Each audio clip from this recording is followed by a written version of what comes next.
right, thank you very much. Welcome. You're watching The Watchdog. My name is Isel Wilson, standing in for my colleague, Vuyum Voko.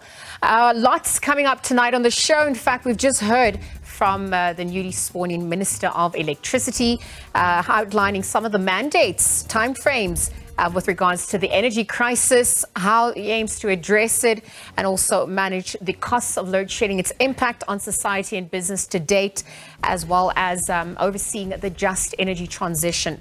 All this and more coming up tonight.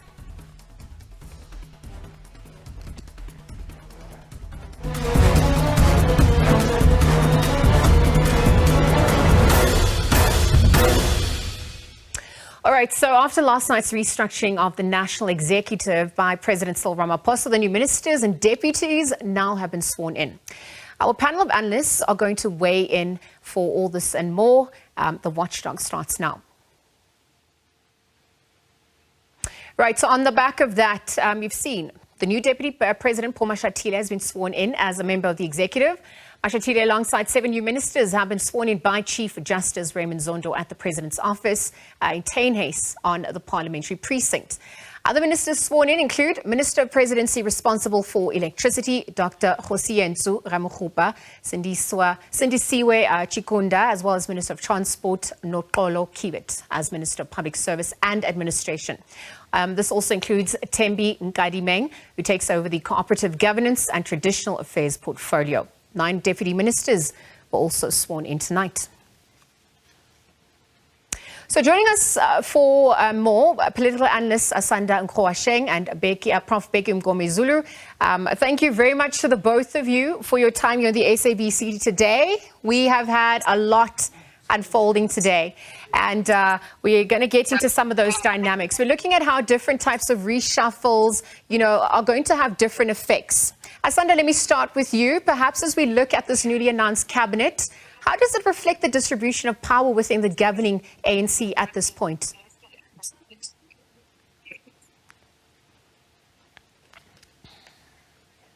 Hello? Asanda, if you can hear me, I've just welcomed you and Prof. Bheki Mngomezulu to the show. And I mean, we've heard now that from the Minister of Electricity, this is on the back of, them being sworn in as ministers. Mammoth tasks lie ahead. But we're looking at the different dynamics unfolding and how, different reshuffles have different effects. Perhaps as we look overall at what has transpired this week, how does a newly announced cabinet reflect the distribution of power within the ANC itself?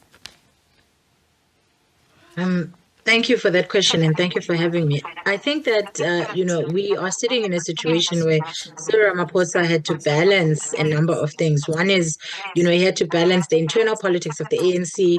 The ANC is at its most divided in terms of ideology, in terms of values, and in terms of support.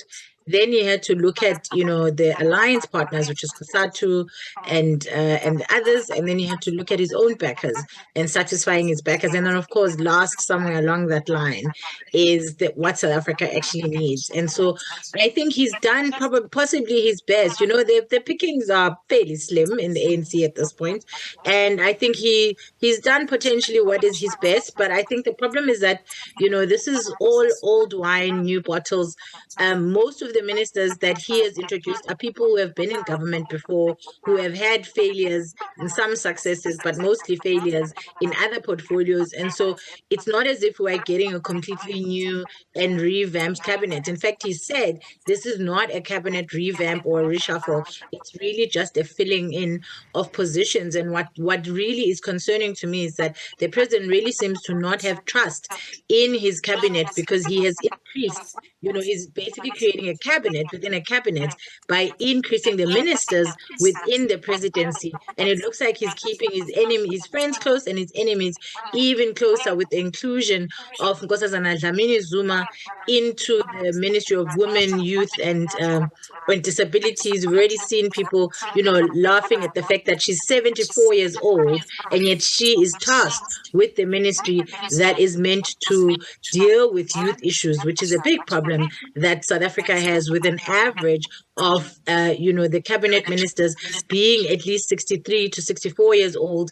And even some of the so-called young ones, I was just looking at, some of the ages now, Sihle Zigalala is 49. And some of his fellow comrades that have just been introduced, like Zizi Godwa and them, are in their 50s. And so there are really very, very few young people. And it's sad that, even when there's an attempt to bring in younger people, they are actually quite old. Asanda, we seem to have a technical issue with you. Perhaps as we try to get you back on the line, or your connection is restored. Prof. Bheki Mngomezulu, I believe that you're also on the line. Let me try bring you into the conversation at this point. If you can hear me, we were just looking at the distribution of power within the ANC on the back of this cabinet reshuffle and perhaps what's been reflected. How would you weigh in on that, perhaps before we get into the more specifics of what transpired this week? All right, so let's take a quick ad break. We continue this conversation on the other side. You're watching The Watchdog with myself, Liesl Wilson, standing in for my colleague, William Voko. We'll be right back after this. Stay tuned.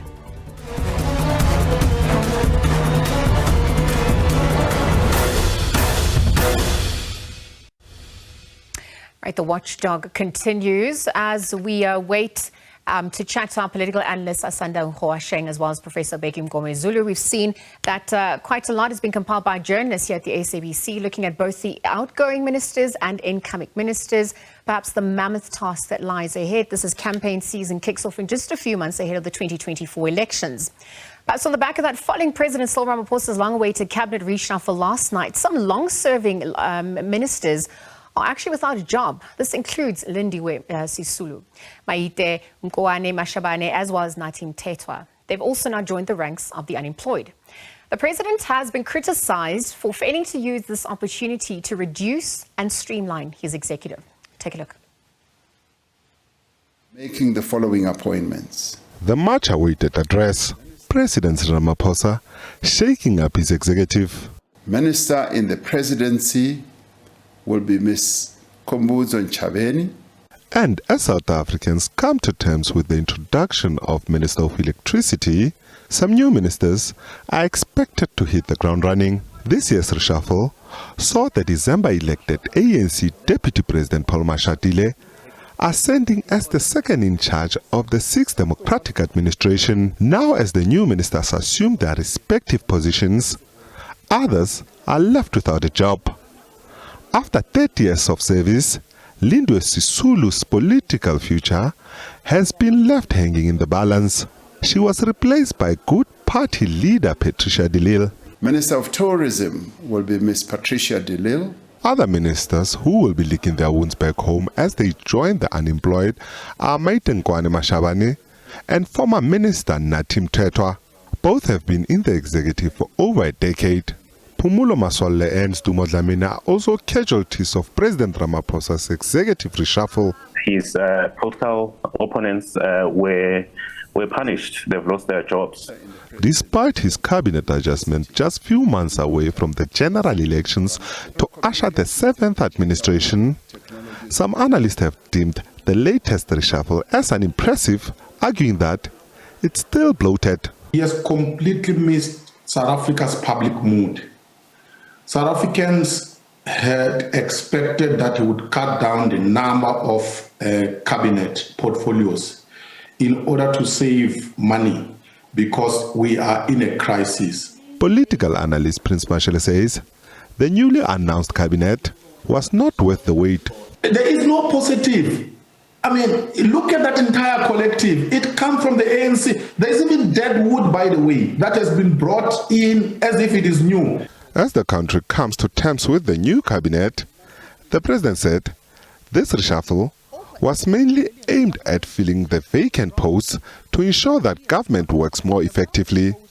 He further promised South Africans that the executive will be decreased in the next administration. Nhlanhla Khatlani, SABC News, Johannesburg. Well, the appointment of Dr. Kgosiye Ntshu Ramokgopa as the country's first Minister of Electricity has sparked a variety of reactions from business, where some have also welcomed his appointment, while others point to his tenure as Tshwane Mayor, saying that he contributed to the failure of the capital city. Last night, President Cyril Ramaphosa announced changes to his executive. Business Unity South Africa says it will urgently engage with the Minister of Electricity to see what his thinking is on dealing with the short-term load shedding crisis and the medium-term energy crisis. The business body cautions that Ramaphosa will have a significant challenge in coordinating roles between his department and that of the Minister of Resources and Energy, and how he utilizes the powers accorded to him under the state of disaster. Energy analyst Chris Yellen says there are now more than 3 ministers involved in Eskom, which complicates its governance structures. And now it's actually 5 ministers, because there's the Minister of Finance, who's involved very much with the money matters around, the electricity and Eskom and its debt, etc. And we have the Minister of Cogta, who's involved with the municipal electricity sector. So, we had a very complex governance structure before, and with these 4 ministers. And we now have 5 ministers. So a complex governance structure, I think, has become more complicated.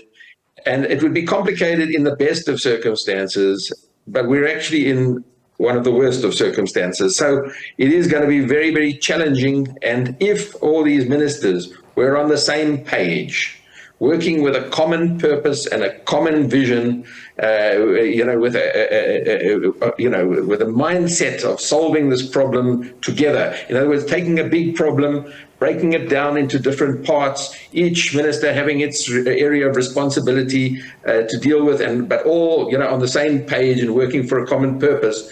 I would think, this is one way of tackling the problem. Break it down into chunks that are manageable. What needs to happen now is for Dr. Ramaphosa to hit the ground running, because remember that we had the energy plan, the president's energy plan announced in July last year. Right. And ever since then, work has been done, but it's been very slow. Although President Ramaphosa is committed to eventually reducing the size of his cabinet, analysts say the bloated cabinet is troubling. That one has always been the biggest problem for many presidents in the country. They have actually, instead of shrinking the size of the cabinet, they've increased it, which is quite problematic, because it increases the government wage bill, which obviously we saw in the recent budget that is now gone about 700 billion rands. But I think that the president did mention that he's looking at reducing the size of the cabinet. And I'm thinking that most probably he's looking at doing that post the elections in 2024. Should he be elected back as president? I believe that he's going to use that opportunity maybe to create a whole new cabinet that might have more younger people. And this is why he didn't tamper probably with the more senior members of this ministerial list. The Minerals Council says it looks forward to working with Ramaphosa to help resolve South Africa's electricity crisis. NWU Business School economist Professor Raymond Parsons says the long-awaited decision will be judged by the outcomes achieved in the period ahead. Business Leadership South Africa says it hopes the cabinet will provide fresh impetus to current structural reforms that are underway. BLSA says they are comforted that the Minister of Electricity is someone that is open to working with the private sector. He understands the importance of leveraging the skills, the resources, the knowledge that exists in the private sector. He understands that government will only be able to turn the corner if there is meaningful partnership and collaboration between government and the private sector. So I think from that perspective, I have no doubt that he's actually going to do everything in his power to deliver on his mandate. BLSA remains concerned, though, that some underperforming ministries remain unchanged. It says this new team has an important role to play in addressing the many ills that are plaguing South Africa and are demanding high standards from them. Diabo Seto, SABC News, Johannesburg. Meanwhile, Kimberley residents have mixed reactions to last night's cabinet reshuffle. Some feel President Cyril Ramaphosa's changes won't make a difference. Others question why some ministers survived the cut. I thought the president would replace the Minister of Police. nothing personal. We're just thinking maybe give somebody else a chance to fill that portfolio and, see if we can do something better. Don't think it is going to be much effective in terms of solving the electricity crisis that we have, because the electricity crisis has been an ongoing problem. So for me, the problem should be solved based on the president of the country, the leadership, taking an approach whereby they are hands-on.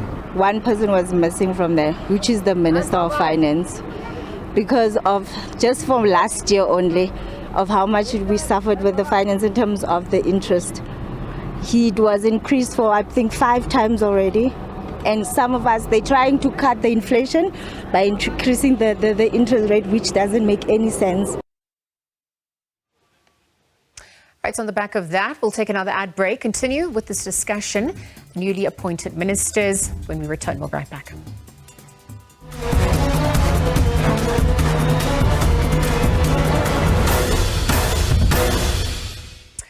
All right, welcome back.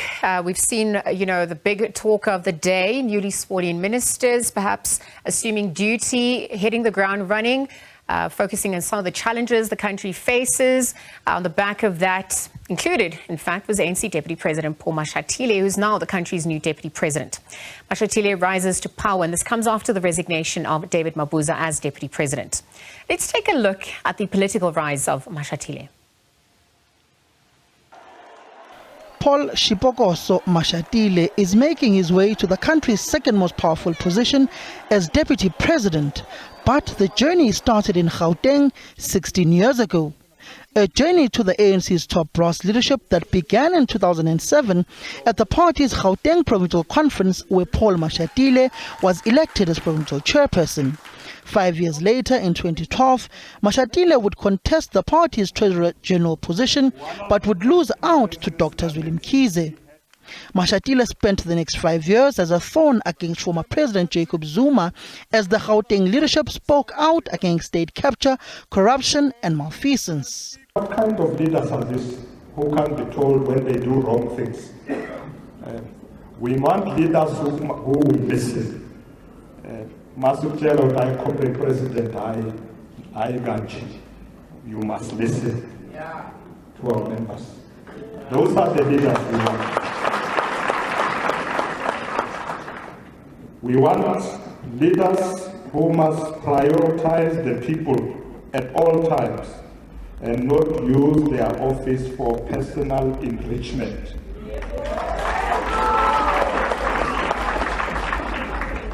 We want leaders who are going to protect our state from state capture.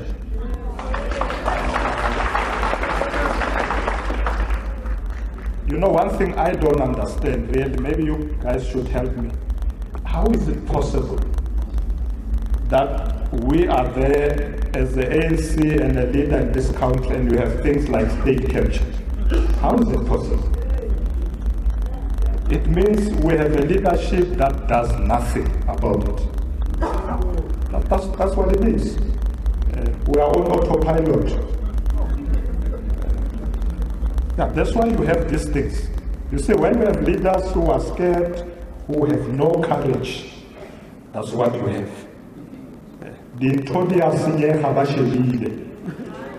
If we go to this conference and elect such people again, we will have ourselves to blame.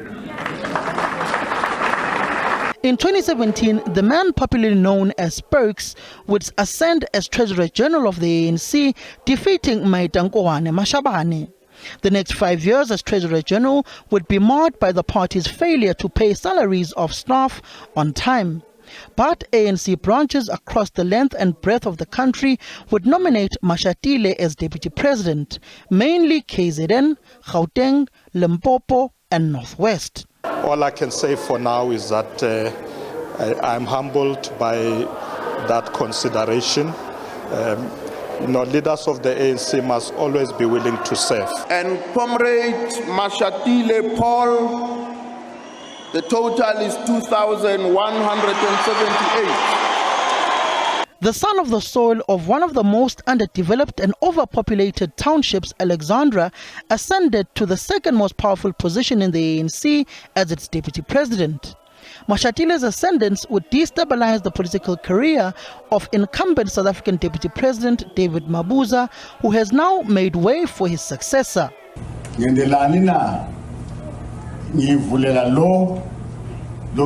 Conference. Ngoba nyambono yenyakaza kancane manje nami ngiyasheshisa ukuthi nike space.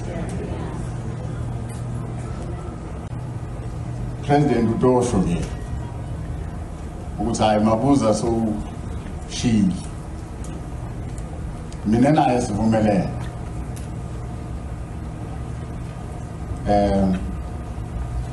nganithembisa uma ngila ngathi president ngiyomhlonipha ngize ngiphume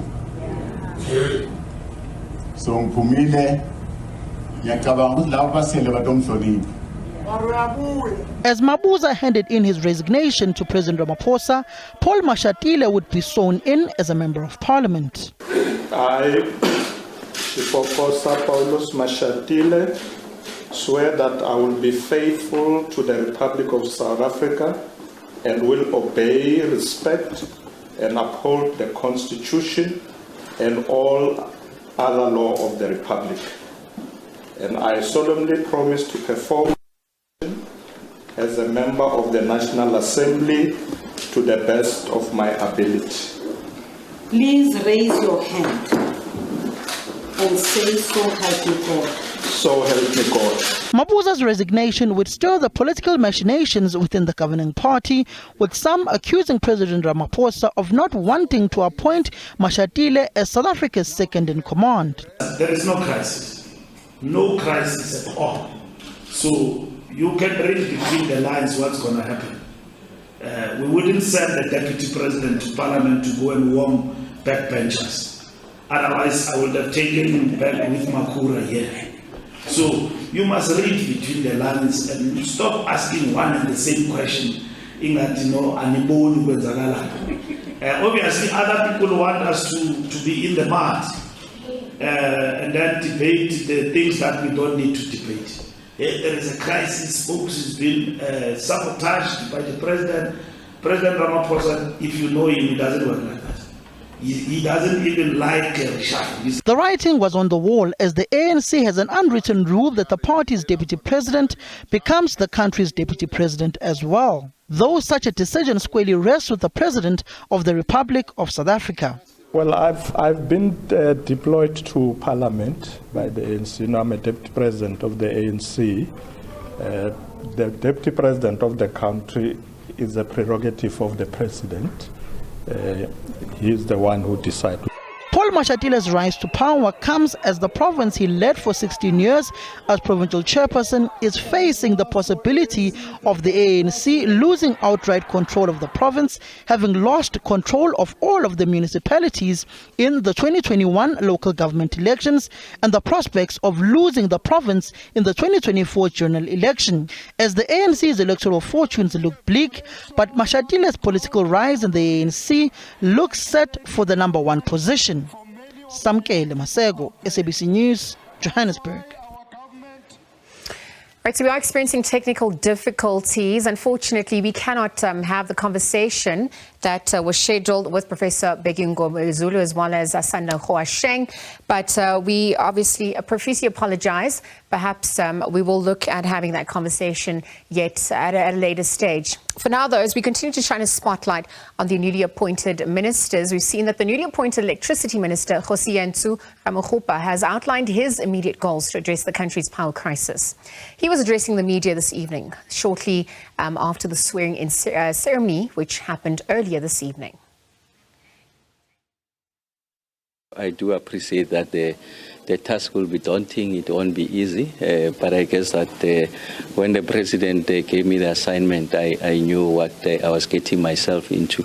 But also just an appreciation that it's going to be a collective effort with all the major stakeholders in the energy sector. So first starting with monopoly that is Eskom is indispensable to the resolution of the energy problems in this country. Of course, the issues of generation, just improving plant efficiency, what we commonly refer to as the energy availability factor. So it's going to be key in this exercise.